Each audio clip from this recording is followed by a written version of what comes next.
การสร้างแบบเสื้อคอมนต่อระบายที่คล้ายกับกระโปรงเนาะทำอิฐเขาก็จะมาเริ่มจากการวัดเทคความยาวของเส้นบาไหล่หาแอวเนาะเส้นแอวเป็นความยาวของตัวเสื้อนั่นก็คือเราจะมาเทคจากเส้นแอวลงมาเลยตัวนี้เนาะความยาวได้เท่าไหร่แล้วเราก็จะมาขีดเป็นเส้นแอวหลังจากนั้นเราจะมาขีดเทคความกว้างของบาไหล่นั่นก็คือบาไหล่หาร2คือจากจุดนี้หาจุดนี้เนาะหมายไว้เป็นจุดนี้หาจุดนี้เป็นบาไหล่หาร2หลังจากบาไหล่หาร2เราจะมาเทคนับลงจากเส้นบาไหล่นี้เนาะก็คือเทคลงแบบนี้3เส้นเป็นเส้นลดของบาไหล่แล้วเราจะมาเทคความกว้างของคอเสื้อก็เป็นแบบคอเสื้อคอมนกับคล้ายคือแบบคอเสื้อมาตรฐานเนาะตัวนี้กันแล้วแต่คนแบบว่าคอกว้างคอแบบคอใหญ่คอน้อยจำได้ส่วนหลายแล้วลายจะเอาอยู่ที่3เนาะคือเลิก3แล้วก็กว้าง3แล้วเราจะมาขีดเสื่อมต่อใส่กันเนาะแล้วก็ใช้ไม้บรรทัดซบลงในการโค้งข้อหน้าตัวนี้ก็เป็นแบบแผ่นหน้าแผ่นหลังไม่แผ่นเดียวกันเลยโค้งข้อหน้า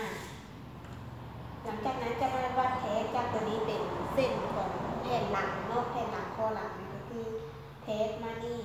จากเส้นบาไหล่ลงมานี่เป็น1 นิ้วแล้วเขาก็จะมาใช้ไม้บรรทัดซบลงคือเก่าแต่ว่าใช้ส่วนในการโค้งข้อหลังนี้โค้งคอทางด้านหลังเลยหลังจากนั้นเราจะมาเทสจากจุดของรถบาไหล่หาเส้นเอิ๊กเนาะนั่นก็คือความกว้างฮอปวงแขนเนาะฮอปวงแขนหาร2ตัวนี้ฮอปวงแขนได้อยู่15 นิ้วหาร2ก็ได้ 7.5 เนาะเขาก็จะเทสลงมานี่ 7.5 นิ้ว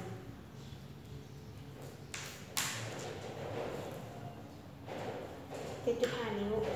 แล้วเส้นเอิ๊กเนาะเส้นเอิ๊กได้มาจากการที่ว่า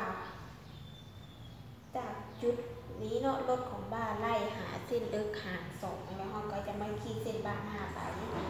ส่วนความกว้างของบ้านหน้าก็ได้มาจากบ้านหน้าเนาะบ้านหน้าหาร2ได้เท่าไหร่แล้วก็หมายไว้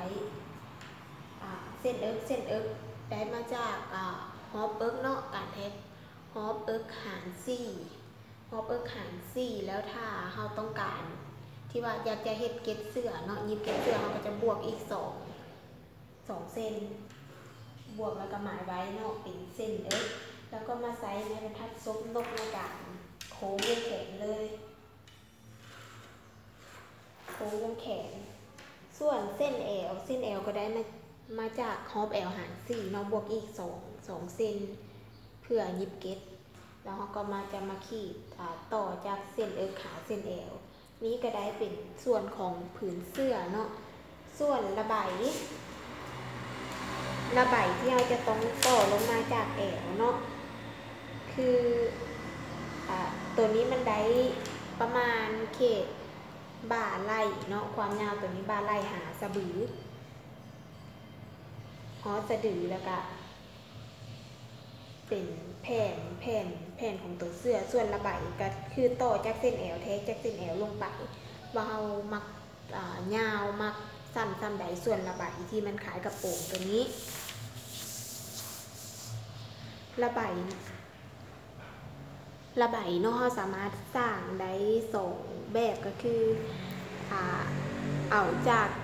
ขีดจากเส้นตัวนี้เนาะเส้นแอวนี้เลยแล้วเราก็เอามาสร้างคือความกว้างตัวนี้หรือว่าเพราะว่าตัวนี้มันเป็นแผ่นหน้าอยู่แล้วถ้าอยากให้มันระบายแบบว่าบานหลายๆเราก็เทสเอาฮอปแอลเลยฮอปแอลหาร2แล้วเขาก็จะมาขีดตัวนี้เป็นขนาดสมมุติเนาะ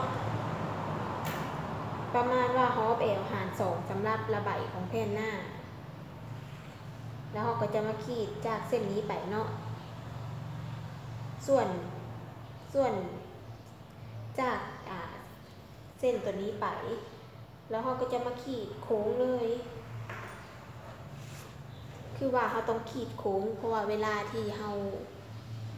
แต้มโค้งแบบนี้เวลาที่เราไปยิบเข้ากับผืนของตัวเสื้อแล้วมันจะเป็นแบบว่าระบายคล้ายๆคือกระปุกเนาะตามในแบบส่วนนี้ก็คือความยาวเขตนี้ค่ะเขตนี้เนาะความยาวของระบายที่เราต้องการจะต่อลงจากเสื้อนี้อยากได้ความยาวเท่าไหร่เราก็เทสแล้วเราก็จะมาขีดโค้งเลยโค้งไปตามเส้นตัวนี้เนาะก็จะได้ระบายของแผ่นหน้าส่วนระบายของแผ่นหลังอย่าลืมว่าแบบเสื้อตัวนี้มันต้องติดกระดุมทางหลังเนาะเราก็จะมาสร้างก็คือเอาฮอปแอลนั่นแหละฮอปแอลหาร4เนาะเพราะว่าแผ่นหลังมันมี2แผ่น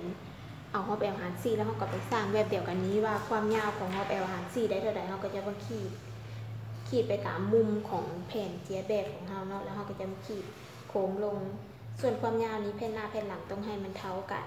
แล้วเราก็จะมาขีดตามแบบตัวนี้ต่างแต่ว่าแผ่นหน้ากับแผ่นหลังคือความกว้างของแผ่นหน้าตัวนี้เราจะเอาฮอปแอลหาร2เพราะว่าให้มันกว้างไปเลยหรือว่าจะหาร4ก็ได้แต่เวลาที่เราจะไปตัดกับเพเราต้องพับเพเนาะส่วนถ้าหาร2ก็แบบแปะใส่เพแล้วก็ตัดไปเลยนี่ก็เป็นการสร้างแบบระบายที่ว่าใส่เสื้อคอมนเนาะส่วนแขนเสื้อก็สร้างแบบคือเก่าเนาะเขตนี้ก็เป็นจากจุดนี้ลงมาจุดนี้คือความยาวของแขนเสื้อมักกว้างมักหอมเท่าใดเอากระแทกลงมาตัวนี้อยู่ที่ประมาณ 15.5 นิ้วคือเป็นแขนแบบว่าแขนที่ว่าบ่ยาวหลายตัวนี้ส่วนจุดนี้หาฮอปวงแขนเนาะก็คือตามแบบมันเป็นแขนที่ว่าแขนยกเนาะเราก็ต้องเอาจากนี้ลงมานี่เป็น6 นิ้วแล้วเราก็จะมาขีดเส้นฮอปวงแขนไปเส้นฮอปวงแขนนี้ก็คือได้มาจากฮอปวงแขนหาร2ก็คือฮอปวงแขนเนาะ15หาร2ก็ได้อยู่ 7.5 ก็คือเท่ากันกับจากจุดนี้ลงมาหาจุดนี้ของแบบเสื้อเขาเนาะคือ 7.5 นิ้วนี่ก็ 7.5 นิ้วแล้วเขาก็จะมาขีดเสื่อมต่อเส้นแล้วใช้ไม้บรรทัดซบนกในการโค้งวงแขน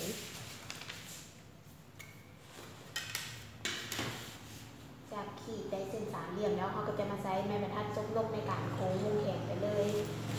ส่วนจุดนี้หาจุดนี้ก็คือเป็นฮอปกบแขนเนาะถ้าเขาอยากให้มันแบบว่าลบลงแบบแขนเราแบบเรียวลงไปเลยเราก็แทะฮอปวงแขนแล้วก็มาขีดเสื่อมต่อตรงฮอปกบแขนก่อนส่วนนี้ก็คือฮอปปลายแขนเรามากวางมาคอมจนแม้เราก็ขีดลงไปแล้วก็ขีดเสื่อมต่อกันลงมาเลยนี่ก็เป็นแบบแขนเสื้อเนาะสำหรับนี้ก็แล้วสำหรับวิธีการสร้างเสื้อคอบัวต่อระบาย